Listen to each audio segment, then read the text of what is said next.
Magandang araw, Kuya Chris, at sa lahat ng masugid mong taga-subaybay. Salamat po in advance kung mapipili mo ang aking liham na maitampok sa iyong channel. Tawagin mo na lamang po akong Meli. Totoo ko po itong pangalan.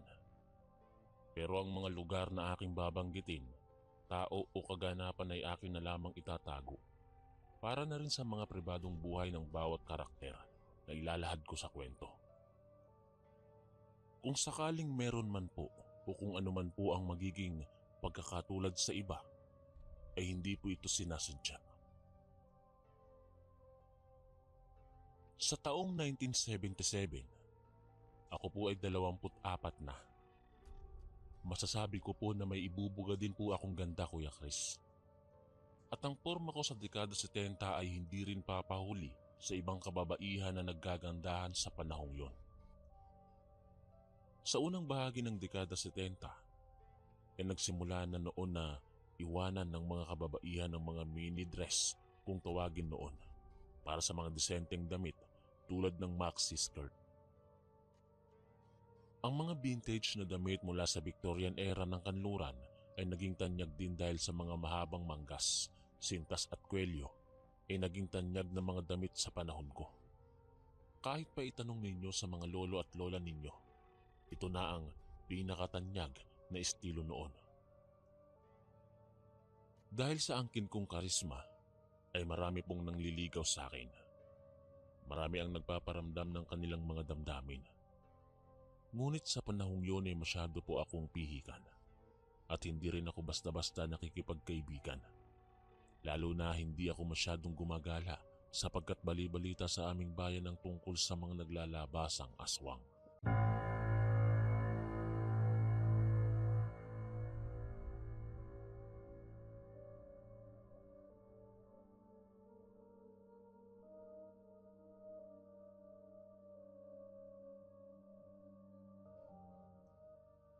Hindi naman ako nagpapaniwala masyado sa ganong kwento.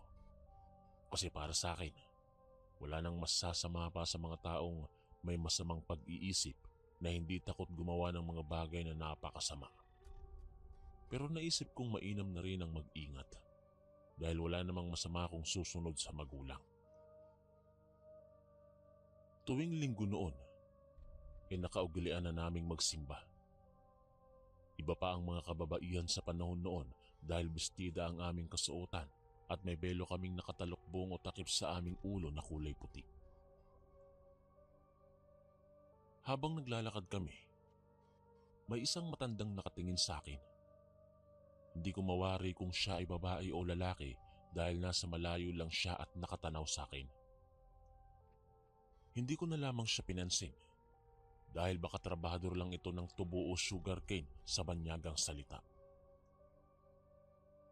Sa panahon kasi noon, ang ekonomiya ng negro sa taong 1950 hanggang 1980 ay nakadepende sa angkat ng industriya ng asukal. Ito kasi ang pangunahing kabuhayan ng mga taga-Negros Occidental. At hindi lahat ng naninirahan dito ay mapalad. Dahil mahirap lang talaga ang buhay sa bayan namin. Gayunpaman, ang mga tao sa aming bayan ay masasabi mong mga tao na sa kabila ng hirap ay makikita mo sa kanila ang mabuting pakikitungo sa kapwa. Hindi kami nabibilang sa mga sobrang mayayamang pamilya, pero masasabi kong isa rin kami sa mga prominenteng pamilya dahil may negosyo din naman kaming mga tubo. Hindi nga lang kasing lawak ng iba, pero ayos na rin na makakatulong kami sa nangangailangan ng trabaho. Mabait kasi ang aming magulang sa panahon na yon. Pero ika nga, kahit gaano kabuti ay gagawan ka pa rin ng masama ng mga taong naghahangad ng masama. Habang naglalakad kami pa uwi, ay namamataan ko ang isang matanda na sunod ng sunod sa amin. Sinabi ko sa aking mga kapatid na panay ang sunod ng matanda sa likod namin. Ngunit ng kanilang lingunin ay wala namang taong sumusunod sa likuran namin. Kaya sinabi sa akin ng aking kapatid na lalaki na baka umano namamalikmata lang ako at nagugutom.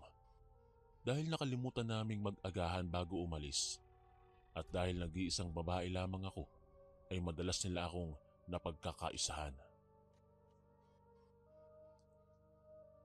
Kinagabihan, habang naghahanda na akong matulog ay nakarinig ako ng tunog ng tiktik. Malayo ito kaya alam kong siya ay malapit lang. Ganun daw kasi na kapag malapit ang tunog ay nasa malayo ito. At kapag malayo ay malapit lamang ito. Hindi ko na lamang pinansin at pinagpatuloy ang pagpapagpag ng aking higaan. Nasa ganun akong ginagawa nang biglang kumalabog ang bintana ng aking kwarto na para bang may namamato. Napaupo ako bigla sa gulat. Hawak ko ang aking dibdib na nabalot ng kaba. Tila tinatambol ito ng 100 tambol. Nakikiramdam ako dahil bigla na lamang natahimik. Nakatitig lang ako sa aking bintana na gawa sa kahoy. Hindi pa kasi uso ang mga salaming bintana noon. Kadalasan ng mga bintana at ayos ng bahay ay likha sa Spaniard design. Ganun ang mga tahanan noon. Dahil na rin siguro sa impluwensya ng mga Espanyol. Habang nagmumuni-muni ako ay bigla na lamang binato ang aking dingding ng tila lupa. Napasigaw ako kasabay ng paglundag dahil sa gulat. Maya-maya ay bahagyang natahimik ang pamamato. Siguro ay may 30 segundo na din yun. Ngunit maya-maya pa, napalundag ako sa sobrang gulat dahil sa isang napakalakas na pagbato na tumama sa dingding ng aking kwarto. Nang sunod-sunod na ang pagbato, ay doon ako sumigaw ng malakas dahilan para dali-daling pumasok ang aking pamilya. Agad-agad na lumapit sa akin si Mama para ako ay aluhin. Tinanong ako ng aking papa kung ano ang nangyari. Sabi ko sa kanya ay may namamato sa labas ng aking kwarto. Agad naman na sumilip si Papa sa labas ng aking silid. Ngunit anya, napakatahimik umano sa labas. Sumilip naman ang aking 2 kapatid na lalaki at maging sila ay sinabing napakatahimik nga.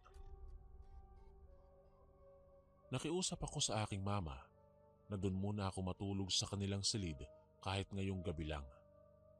Pumayag naman si Mama dahil nakikita rin niya ang takot sa aking muka. Medyo matagal din akong nakatulog dahil iniisip ko ang nangyari. Iniisip ko kung sino ang namamato dahil wala naman akong nalalaman na meron akong kagalit. Sa kakaisip ko ay nakatulugan ko na ang aking pag-iisip. Hindi ko alam kung anong oras na. Pero bigla na lamang akong nagising dahil sa sobrang init na akala mo'y nasa gitna ako ng apoy. Hindi ko maintindihan ang aking nararamdaman dahil pakiramdam ko napakainit talaga. Lagatak ang aking pawis sa init ng paligid. Napabangon ako bigla dahil pakiramdam ko naghihikahos ako sa paghinga. Halos sagilapin ko ang aking abaniko ngunit hindi ko ito makita kung saan. Bumaba ako sa kama at hinanap ang pinto palabas. Ngunit halos himatay na ako sa sobrang init na nararamdaman ko. Hindi ko alam kung paano ako nakababa sa sala na hindi man lang bumababa sa hagdanan. Tinungo ko ang pinto nang makita ko ito. Dali-dali ko itong binuksan dahil mukhang hindi ko na kakayanin ang init na nararamdaman ko. Pagbukas ko ay napatakip ako ng muka dahil sa naglalagablab na apoy na sumalubong sa akin. Nanlaki ang mata ko dahil nasusunog ang aming bahay. Nakikita ko pa ang mga taong nagsisigawan at sinisigaw nilang patayin umano ang mga aswang. Halos nanlalaki ang mata ko habang tinitingnan ng mga taong binabato ang bahay namin tsaka sinisigaw na patayin ang mga aswang. Nagsisisigaw ako ng mga oras na iyon. Halos mapigtas ang lalamunan ko kakasigaw na hindi kami mga aswang. Ngunit tila matigas ang mga taong nais tupukin ng aming bahay. Maya-maya lang ay nakita ko sila na hawak ang aking magulang at walang awang tinusok ng sibat dahilan para mapasigaw ako. Isang malakas na sampalang dumapo sa aking pisngi. Napabangon ako at nakita ko ang aking mga magulang. Agad ko silang kinapa kung may mga sugat ba sila, ngunit wala naman akong makita.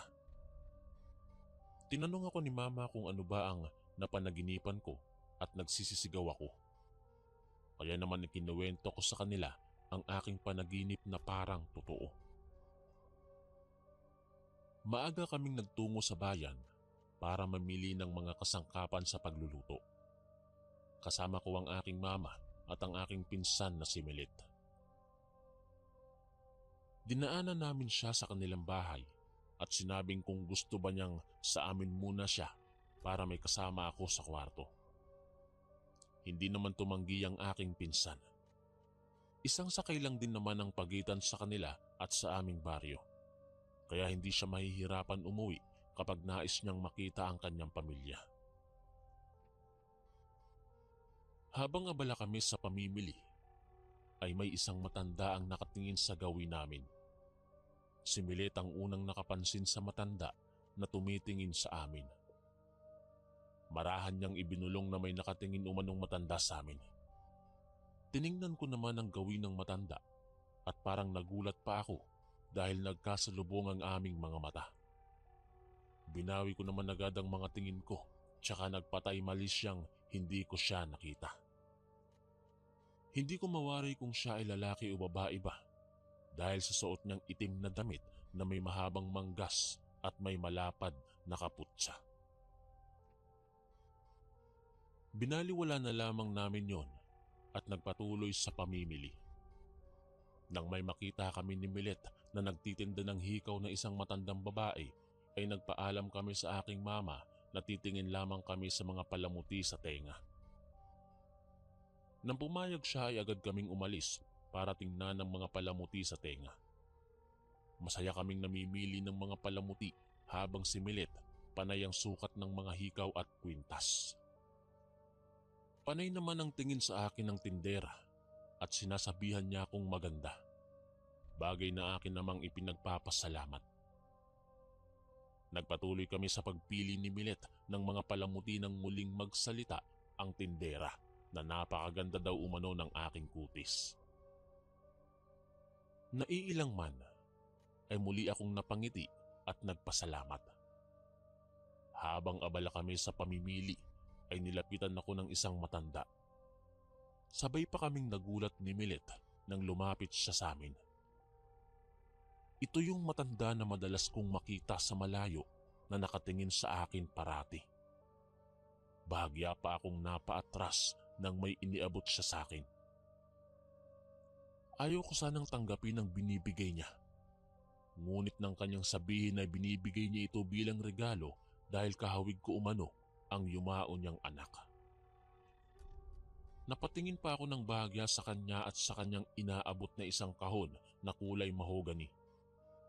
Medyo may kalumaan na ito at halatang matagal na itong itinago dahil medyo kupas na ang kulay ng mga laso nitong kulay tanso. Pinagsabihan pa ako ni Milet na huwag basta-bastang tumatanggap ng regalo mula sa mga estranghero. Lalo pat hindi naman namin ito kilala at ni hindi namin alam kung taga saan. Nang mapatingin ako sa matanda, ay medyo piniga ang aking puso dahil sa mga luha nito sa mata. Kaya walang dalawang sabi kong tinanggap. Anya pa, naway ingatan ko umano ang kanyang handog na regalo at huwag ko umanong iwawala. Napatango ako at binuksan ang kanyang inabot na regalo umano sa akin. Nang mabuksan ko, ay halos namangha ako sa ganda ng isang pares ng hikaw, kwintas at singsing. Kulay pula ang mga bato at ginto naman ang katawan. Napakaganda talaga. Nang isarado ko para sana magpasalamat sa kanya, ay bigla na lamang siyang nawala. Sabay pa kaming nagpalingalinga ni Milet para hanapin ang matanda. Ngunit wala na ito. Tinanong ko ang tindera kung nakita ba niya ang matanda at ang sabi niya lang ay umalis na tsaka hindi na niya kami nililingon pa. Dahil abala na rin siya sa pag-aasikaso ng iba niyang customer. Nagwika pa si Milet na mukhang nagalit umano ang tindera dahil hindi na kami nakabili ng hikaw dahil sa binigay ng matanda. Hindi ko na lamang pinansin ang sinabi ni Milet at inaya na siyang bumalik na kay mama at baka hinahanap na niya kami. Pagka-uwi namin ay agad kaming pumasok ni Milet sa aking silid. Pinaglayan ko siya ng maliit na kama na kasya lamang siya katabi ng bintana. Nilagyan ko din ng mga disenyo para hindi naman nakakahiya sa kanya. Siya kasi ang makakasama ko sa loob dahil nga sa takot ko sa nangyari nung gabi na pinagbabato ang aking bintana nang hindi ko malaman kung sino. Pagkalapag ko ng aking pinamiling mga damit, ay agad ko nang sinukat ang kwintas at ang mga hikaw. Napakaganda talaga nito at tila ba nilikha talaga ito para sa akin. Mahimbing na kaming natutulog ni Milet nang makaramdam ulit ako ng init. Pakiramdam ko ay sinusunog ako sa sobrang init. Bumangon ako upang kuhanin ang aking abaniko. Ngunit napakadilim ng paligid. Tinawag ko si Milet ngunit mahimbing siyang natutulog. Tila may kumakaluskos sa bintana kung saan nakaharap ang aking paanan. Napatingin ako sa gilid na bintana kung saan naroroon si Milet at mahimbing na natutulog. Napasigaw ako dahil sa bintana ay may isang nilalang na lumilipad. Duguan ang kanyang mga bibig na may matulis na mga ngipin. Nakahawak siya sa mga rehas ng aking bintana at tila aso na gustong mangagat. Pilit niyang pinapasok ang sarili sa rehas pero hindi siya magkasya. Sigaw ako ng sigaw hanggang sa magising si Milet. Agad na lumapit sa akin ang aking dalagang pinsan at agad akong inalo. Pumasok na rin ang aking mga magulang at mga kapatid nang marinig nila ang aking sigaw. Kinuwento ko sa aking mga magulang ang nakita kong nilalang. Sinilip ng aking ama ang labas ng aking silid, ngunit wala namang bakas ng kahit sino ang nasa labas. Tanging katahimikan lang ng gabi ang namumutawi sa paligid. Umihip ang hangin na mas lalong nagpatindi ng aking kilabot. Nanunuot ang lamig sa buo kong katawan na para bang nilalamig ako.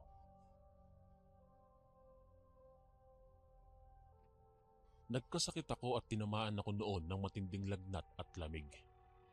Noong panahong yun ay nag-aalala na sa akin ang aking magulang. Dahil may oras na sumisigaw na ako na para bang palagi akong may nakikitang nakakatakot na nilalang. Isang gabi, habang inaalagaan ako ni Milet, ay bigla na lamang daw akong sumigaw at tinuturo ang bintana. Sabi ko daw na may matanda sa bintana na nakangiti. Sinasabi ko daw na mahaba ang mga ngipin at may mga dugo sa kanyang bibig. Sa pag-aalala ng aking mga magulang, ay nagpatawag sila ng isang albularyo para ako ay patignan. At ang sabi ng albularyo ay inaswang umano ako ng isang matanda. Nagkatinginan kami ni Milet dahil pareho kami nang naiisip na baka ang matanda na yun na nagbigay ng mga regalo sa akin. Hindi lamang kami umimik ni Milet sa takot na balikan kami ng aswang. Sinabi pa ng albularyo na wag akong iwanan mag-isa dahil malakas ang aswang na nais akong makuha. Hindi daw ito basta-bastang aswang. Nagbabalat kayo ito bilang isang matanda, ngunit hindi rin nagtatagal sa lupa. Hindi namin nauunawaan kung ano ang ibig sabihin nun ng albularyo na hindi nagtatagal sa lupa. Anya pa, ibang klase daw ang aswang na nais akong makuha at wala kaming alam sa mga uri ng aswang kaya tinanong ni Papa kung ano bang uri ng aswang ang nais akong makuha. Sabi ng albularyo ay Magindara.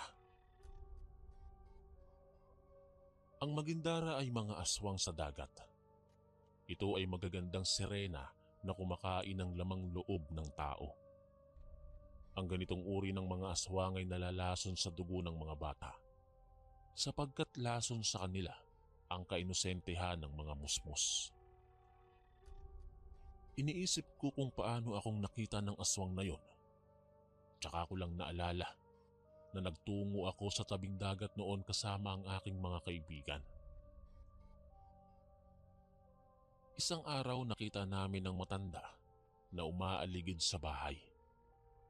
Agad siyang pinadampot ng aking ama. Halos kuyugin ng mga tauhan ni Papa ang matanda.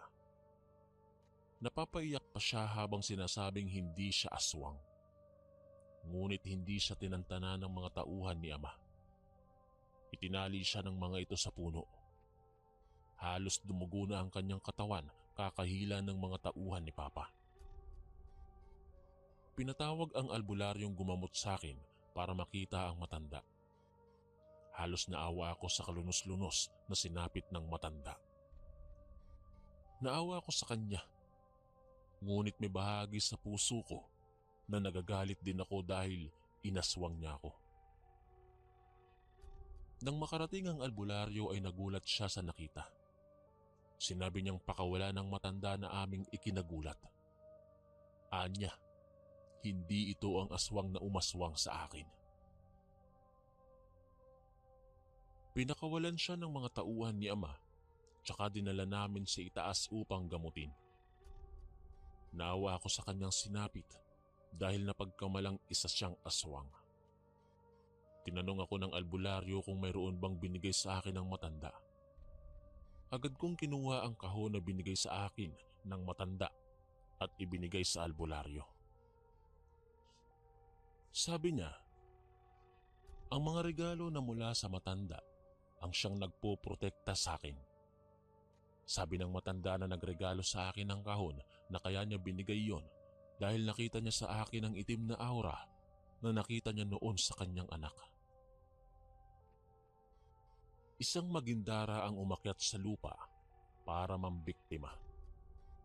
Nagpapanggap siyang isang tindera sa bayan. Hindi nagtagumpay ang Magindara na ako ay madala sa dagat dahil naunahan siya ng matandang nagbigay sa akin ng regalo. Anya pa, isa ang anak niya sa biktima ng mga Magindara. Mahilig silang mambiktima ng mga magaganda dahil ito umano ang magpapanatili ng kanilang kagandahan. Kadalasan din mga lalaki ang kanilang binibiktima at dinadala sa ilalim ng tubig para ihain sa kanilang hapagkainan. Kinahapunan, muling sumakit ang aking tiyan at tila ba may oras na naglalakad ako nang wala sa sarili. Mabuti at maagap si Milet dahil hindi siya natutulog kakabantay sa akin. Halos mamilipit ako sa sakit ng tiyan ko. Sa mga oras ding iyon, ay hinahanap nila ama ang sinasabing tindera, ngunit wala na ito doon sa pwesto niya.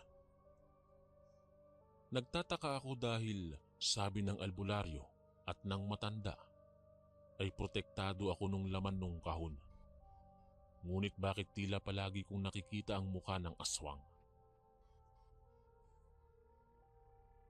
Muling pinatawag ang albularyo at sinabi ni Papa na mukhang hindi totoo ang kanyang sinabi na protektado ako ng kahon na may lamang palamuti. Tila naguluhan ng albularyo. Anya, wala naman siyang sinabi na ganoon dahil hindi pa naman siya bumabalik buhat nung huli niyang punta. Hinanap niya si Apo para manghingi ng gamot para sa mga inaswang ng Magindara. Naikwento din sa kanya ng matandang si Apo na may sinusundan siyang dalaga na niregaluhan ng isang Magindara ng isang kahon. Kaya naman halos sumabog ang ulo ko sa nalaman ko na ang dalawang Magindara na nagbabalat kayo bilang isang matanda upang masiguro na hindi ko itatapon ng kahon. Dahil ito pala ang kanilang ginagamit upang malinlang ako. Ang mga palamuti ay may pabango na siyang naglalason sa aking isip at naghihipnotismo para ako ay makuha nila. Ginamit ng Magindara ang mukha ng matandang sumusunod sa akin para iabot ang kahon at magpanggap na ang anak niya ay biktima ng Magindara. Ginamot ako ng albularyo at may binigay siya sa aking parang bahay ng suso at sinabing ilagay ko sa aking tenga habang ginagamot niya ako. At habang ginagamot niya ako, ay naririnig ko ang alon na napakalakas at tila hiyawan ng nakakatakot na boses. Humihilab ang tiyan ko at biglang nagsuka ng kulay berde. Sabi ng albularyo, naisuka ko na umano ang lason na totoong regalo ng matandang Magindara. At ang bagay na regalo nila ay dinala ng albularyo kay Apo na siyang nag-iingat ng mga kagamitan na nanggagaling sa iba't ibang uri ng aswang at saka oorasyonan para hindi na muling mabawi ng mga aswang. Maraming salamat po sa pagbabasa ng aking liham, Kuya Chris. May kasabihan na minsan ang kagandahang pisikal ay may kalakip na sumpa. Kaya kung maganda ka, ay ingatan mo nang hindi ka makaimbita ng masasamang nilalang. Alam ko mahirap paniwalaan ng kwentong ito, pero ang payo ko sa lahat, totoo man ito o hindi, palagi tayong manalangin sa Panginoon nang hindi tayo matalo ng mga masasamang elemento. Ako po si Meli, ang inyong kaistorya.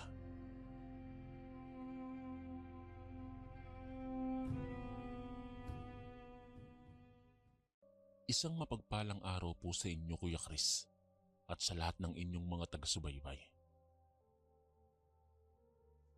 Ako po si Consi, 60 taong gulang at tubong Malay-Balay, Bukidnon. Ngunit dito na ako naninirahan ngayon sa isang baryo sa Samar. Hindi ko na lang po babanggitin ang pangalan ng aming baryo upang mapangalagaan ang imahe nito. Napadpad po ako dito sa Samar nung binatilyo pa ako. Nasa edad 18 lang ako noon nang mapilitan akong tumira sa aking Kuya Monching dahil natakot po ako na makulong sa kasalanan na hindi ko naman ginawa. Kaya nakiusap ang aking magulang na tumira muna ako pansamantala sa aking kuya dito sa Samar. Noong una po ay hindi pumayag ang aking kuya dahil nag-asawa na raw po siya at may 3 ng mga anak. Mahirap daw po ang buhay nila sa bundok at ayaw niya na makadagdag pa ako sa mga problema nila. Nangako po ang aking nanay kay Kuya Monching na hindi ako magiging pabigat sa kanya at magtatrabaho ako nang sa gayon ay makatulong sa kanilang mga gastusin upang pumayag lang siya na tumira ako doon. Marahil ay nagtataka kayo kung ano ang naging atraso ko. Napagbintangan lang po ako na isa sa mga nagtatanim ng mga marijuana doon sa Bukidnon. Ngunit hindi po yun totoo. May mga kaibigan po ako na nagtatanim doon at madalas lang akong tumambay sa kanila dahil mga barkada ko sila. Pero hindi talaga ako nagtatanim. Tanging inuman at kwentuhan lang ang sadya ko sa mga barkada ko. Kaya po noong ni-raid sila ay nadamay ako. Pero tumakbo po ako sa bukid at doon nakapagtago. Kaya ako nahuli ng mga pulis at ang 2 ko pang mga barkada. Ngunit dahil sa madalas nga akong makita doon, ay itinuring na rin nila ako na isa sa mga sospek na labis kong pinagsisisihan. Kung nakinig lang ako noon sa aking magulang, marahil ay hindi ako nagtatago sa kasalanang wala naman akong kinalaman. Kaya ang tanging naisip ng aking magulang ng mga panahong iyon ay pumunta na muna ako sa aking Kuya Monching dahil kung sumuko man ako ay wala kaming igagastos sa aking magiging kaso. At hindi rin kami sigurado na paniniwalaan ako. At ayoko pong makulong, Kuya Chris, dahil wala po akong ginagawang masama. Napakalungkot ng araw na inihatid ako ng aking magulang at mga kapatid sa Pier. Yun po kasi ang kauna-unahang pagkakataon na mawawalay ako sa kanila. Marami akong napagtanto at ipinangako ko sa aking sarili na aayusin ko na ang aking buhay pagdating ko sa Samar. Ngunit hindi ko sukat akalain na mas lalong gugulo ang aking buhay nang dumating ako sa bahay ni Kuya Monching sa Samar. Nang makarating ako sa kanila sa bukid, ay doon ko napatunayan na naghihikaos nga ang buhay nila. Makikita po ito sa mga itsura ng aking mga pamangkin na ang papayat at mukhang mga kulang talaga sa nutrisyon. Maging ang kanyang asawa na si Ate Meli ay napakapayat din. Nakadama po ako ng awa sa aking mga pamangkin na ang babata pa ay hindi man lang makakain ng kahit kanin. Wala po silang bigas nung araw na dumating ako. Naubusan na raw sila ng bigas 2 linggo na. Ang sabi ni Kuya sa akin, kaya ilang araw na rin na kumakain na lang sila ng bisol o gabi o di kaya ay nilagang kamote. Kung minsan po ay hindi na kinakain ng aking mga pamangkin ang inihahain sa kanila dahil naghahanap na po sila ng kanin. Kung ako nga natsuhin lang nila, ay nadudurog na ang puso sa kanilang kalagayan, ay dama kong mas nadudurog ang puso ng aking Kuya Monching sa nangyayari sa kanyang pamilya. Madalas kong makita ang aking kuya na nakatulala at sobrang lungkot habang pinagmamasdan niya ang kanyang asawa at mga anak na kadalasan ay sumasala sa pagkain. Panggagabas o pagpuputol ng mga puno ang ikinabubuhay ni Kuya. Namumutol po siya ng mga puno sa gitna ng gubat na kung tawagin sa Bisaya ay lasang. Ang mga napuputol niyang mga puno ay ginagawa niyang maliliit na panggatong at pagkatapos ay ibinababanan niya ito sa bayan upang bilhin ng kanyang mga suki. Hindi po madali ang mangabas dahil kung minsan ay mahirap putulin ng mga puno lalo na kung ito ay may katandaan na dahil matigas na ito at hindi kaagad tinatablan ng gamit niyang lagari at palakol. At bukod pa dito ay napakadelikado po sa gitna ng kagubatan dahil sa mababangis na hayop na gaya ng baboy ramo at mga ahas. Naranasan ko po ito nang mag-umpisa na akong sumama kay Kuya Monching sa gubat. Muntikan na akong makagat ng kobra na bigla na lang lumitaw sa aming harapan at dinaluhong ako. Mabuti na lang at maagap si Kuya Monching at kaagad niya akong nahila. Doon ko lamang po naramdaman, Kuya Chris, ang kahalagahan ng mga panahon na sinayang ko nung ako ay nasa bukid nun pa. Mas maayos po ang aming kalagayan sa bukid nun kung ikukumpara sa naging kalagayan ni Kuya sa Samar. Sa nakikita ko po na kalagayan ni Kuya, ay mas sinipagan ko pa upang makarami kami ng kahoy na maibebenta sa bayan. Masaya ako na nakikitang nakakakain na ng kanin at isda ang aking mga pamangkin. At hindi na kami sumasala sa pagkain. Maging si Kuya ay nasisilayan ko na rin ang kanyang mga ngiti kung nakararami kami ng mga naibentang mga kahoy at nakabibili kami ng bigas, tuyo, bagoong at isda upang ipasalubong sa kanyang pamilya sa bukid. Ngunit hindi po sa lahat ng oras ay magiging maayos. Dumating po ang isang napakalakas na bagyo sa Samar. Marami pong mga pananimang tinangay ng hangin at may isang parte po ng bundok ang nag-landslide. Kaya naging napakahirap sa amin ang makatawid sa kabilang bundok upang mangabas. Ilang araw ang itinagal ng bagyo, kaya halos ilang araw din kaming walang makain. Dahil ang mga pananim naming mga gulay, saging, kamote at mga gabi ay tuluyang nasira at natangay ng napakalakas na ulan at hangin. Ang masakit pa dito'y lumubog sa putik ang ibang parte ng aming pinagtataniman. Awang-awa po ako sa aking mga pamangkin dahil nag-iiyakan na ito sa gutom. Nang mga panahong iyon ay mga puso lang ng saging ang aming nakuha at nilaga namin. Ngunit ang problema ay ayaw kumain ng mga bata ng nilagang puso ng saging.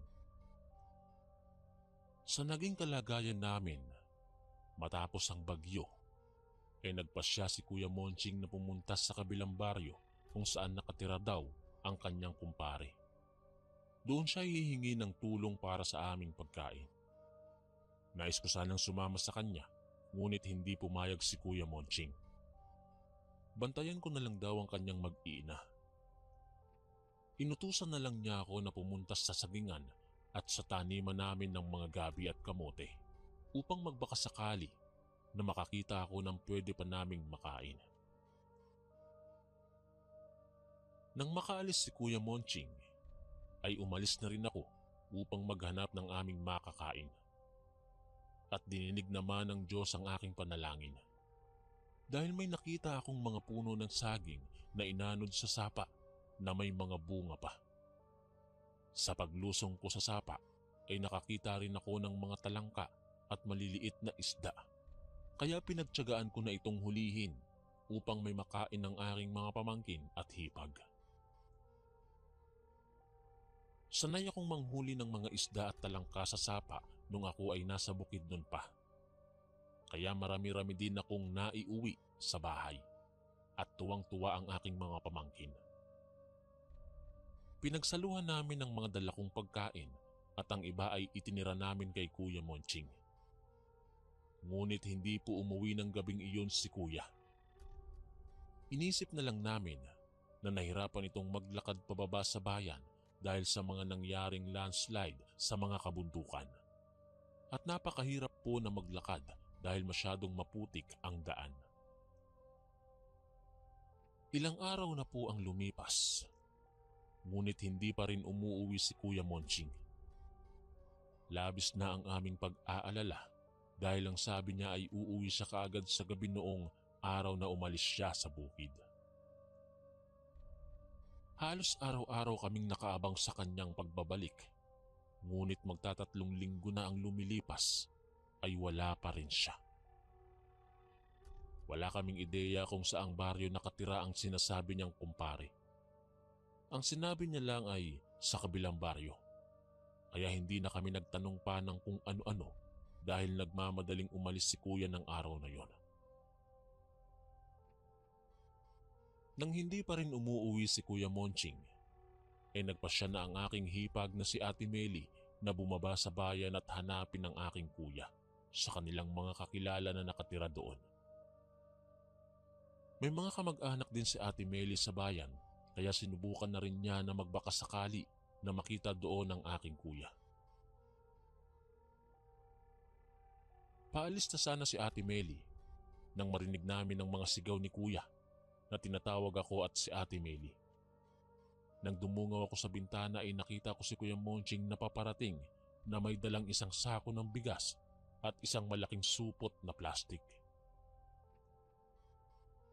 Masaya naming sinalubong si Kuya at ako na ang nagbuhat ng kanyang mga dala papunta sa bahay. Hindi na ipinadala sa akin ni Kuya ang isang sako ng bigas.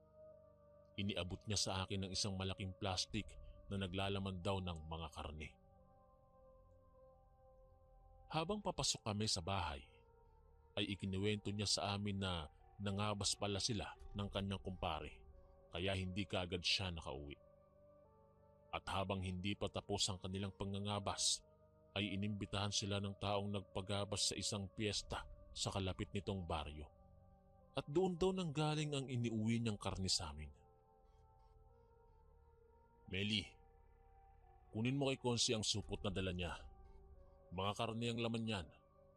Iluto mo kaagad at baka mangamoy na yan ng tuluyan. 2 araw akong naglakad pa uwi dito, kaya baka nasira na rin yung karne na dala ko. At hindi nga siya nagkamali. Dahil nang buksan ni Ate Meli ang plastik na hawak ko, ay umaalingasaw ang malansang amoy na parang nabubulok na laman. Naku kuya, ang baho na niya na. Baka masira pa ang ating tiyan kapag kinain natin yan. Wika ko na nagpipigil na maduwal dahil sa amoy nito. Sa sinabi kong iyon ay biglang nagbago ang itsura ni Kuya Monching. Galit na galit niya akong tinitigan ng masama at bigla akong binulyawan. Kung ayaw mong kumain, hindi kita pinipilit. Papakainin ko ang mga anak ko at asawa ko ng pagkaing pinaghirapan ko. Sumenyas na lamang si Ate Meli sa akin na wag nang sumagot kay Kuya. Dali-dali nitong dinala sa kusina ang karne at inumpisahang lutuin. Sa pagkabigla ko naman sa sinabi ni Kuya, ay lumabas na muna ako ng bahay upang magpahangin. Inaamin ko na nasaktan ako sa sinabi ni Kuya. Kung ako ang tatanungin ay hindi naman niya iyon dapat na ikagalit. Napilitan ako na dumulog sa hapagkainan ng tawagin na ako ng aking hipag. Hindi ko alam kung anong mga sangkap ang ginamit ni Ate Meli.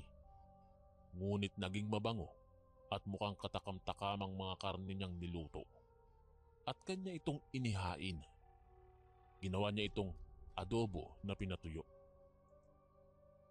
Sarap na sarap ang buong pamilya ni Kuya habang kumakain. Dahil siguro ngayon lang sila ulit nakatikim ng karne. Ngunit ako ay nadismaya nang matikman ko na ang karne. Sa umpisa ay masarap siya. Ngunit habang tumatagal ay hindi ko na nagugustuhan ang lasa nito. Para siyang madulas na may makapit na lansa habang nginunguya ko ito. Hindi na lamang ako nagkomento dahil baka magalit na naman si Kuya Monching. Binilisan ko na lamang ang pagkain, ngunit panay kanin na lang ang aking kinakain. Nang sumapit po ang hapon, ay nagpunta ako sa sapa upang manghuli ng isda at mga talangka. Hindi ko po talaga gusto ang lasa ng karne na ipinaluto ni Kuya Monching.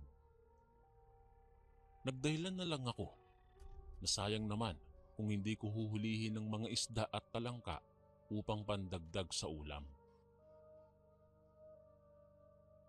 Habang nagluluto ang aking hipag sa aking nahuling mga isda at talangka, ay galit na pumasok sa kusina si Kuya Monching. Sa susunod daw na magluto si Ate Meli ay wag na niyang hahaluan pa ng bawang at sibuyas at kung ano-ano pang mga pampalasa. Hindi niya raw gusto ang amoy ng mga ito. Nang makalabas na sa kusina si Kuya Monching, ay kinausap ako ng aking hipag. Bigla raw siyang nagtaka kung bakit ayaw na ni Kuya Monching kumain ng mga bawang at sibuyas. Gayong paborito raw ni Kuya ang mga ito, lalo na sa kilawing isda. Ako man ay nagtataka kay Kuya Monching. Simula nang umuwi siya matapos mangabas sa kabilang bayan, ay parang nag-iba na ang kanyang ugali. Minsan nga ay iniisip ko kung naiinis siya sa akin dahil nga nakikitira ako sa kanila. Mga ilang araw ang lumipas. Muling nagpaalam si Kuya Monching na magpupunta sa kanyang kumpare sa kabilang bayan. Mangangabas daw ulit sila. Nagpresenta akong sumama sa kanya upang makatulong. Ngunit laking gulat ko nang sininghalan niya lang ako. Magbantay na lamang daw ako sa bahay at sa pamilya niya. Mga 4 na araw din bago nakauwi si Kuya mula sa kabilang bayan. Marami na naman siyang dalang pasalubong at isang plastik na naman ng karne ang kanyang dala. Ngunit sa pagkakataong yon, ay sariwa na ang karne na kanyang dala. May katas pa nga ito ng dugo at ewan ko ba, nang maamoy ko ang karne ay parang biglang humilab ang aking sikmura. Mayroon talaga itong kakaibang lansa na hindi ko gusto. Ngunit gaya ng dati, ay nagsawalang kibo na lamang ako upang hindi magalit si Kuya. Ang ibang karne ay ipinaadobo niya kay Ate Meli, ngunit hindi niya ito pinasahugan ng mga bawang at sibuyas. Ang ibang karne naman ay pinaihaw niya sa akin. Habang nagluluto si Ate Meli, ay abala naman ako sa pagpapaningas ng pag-iihawan ko ng karne sa labas ng aming bahay. Nagulat na lang ako nang bigla akong mapalingon sa may gawing bintana dahil naroon si Kuya Monching at napakatalim ng pagkakatitig sa akin.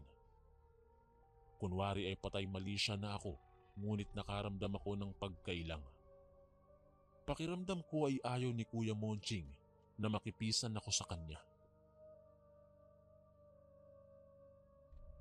Makalipas ang ilang araw, ay nagpaalam si Kuya na pupunta sa gitna ng gubat kung saan kami dati nangangabas. Titingnan niya raw kung may mga kahoy na pwedeng putulin. Hindi na ako nagpresentang sumama dahil baka magalit na naman siya. Ang ginawa ko ay nagpunta na lang ako sa sapa upang muling manghuli ng mga isda at talangka. Dahil sa totoo lang po, ay hindi na talaga ako kumakain ng mga karneng dala ni Kuya. Kung wala po akong nahuhuling isda at talangka, ay mga gulay at kamote na lang ang kinakain ko. Habang papunta ako sa sapa, ay may natanaw akong isang lalaki na papalusong na sa sapa. Pamilyar ang kanyang suot na t-shirt at short, at hindi nga ako nagkamali. Si Kuya ang patawid sa sapa. Hindi na muna ako nagpakita at nagkubli muna ako sa mayabong na kawayanan. Ayokong makita niya ako. Simula po kasi na nahuli ko siyang matalimang pagkakatitig sa akin, ay parang nailang na akong makipag-usap sa kanya. Pinagmasdan ko lang si Kuya Monching hanggang sa makatawid at makaahon sa sapa. Ngunit laking gulat ko po nang makaahon na siya ay bigla siyang tumuwad. Nakataas ang kanyang mga paa at itinukod niya ang kanyang dalawang kamay sa lupa. At ang mas lalong nakakagulat ay nakita kong lumalakad siyang nakatuwad at napakabilis niyang maglakad habang nakatuwad. Gamit lang ay ang kanyang mga kamay papasok sa gubat. Sobrang nagtaka po ako nang makita ko ang ginawa ni Kuya Monching. Bigla po akong kinabahan sa aking nakita.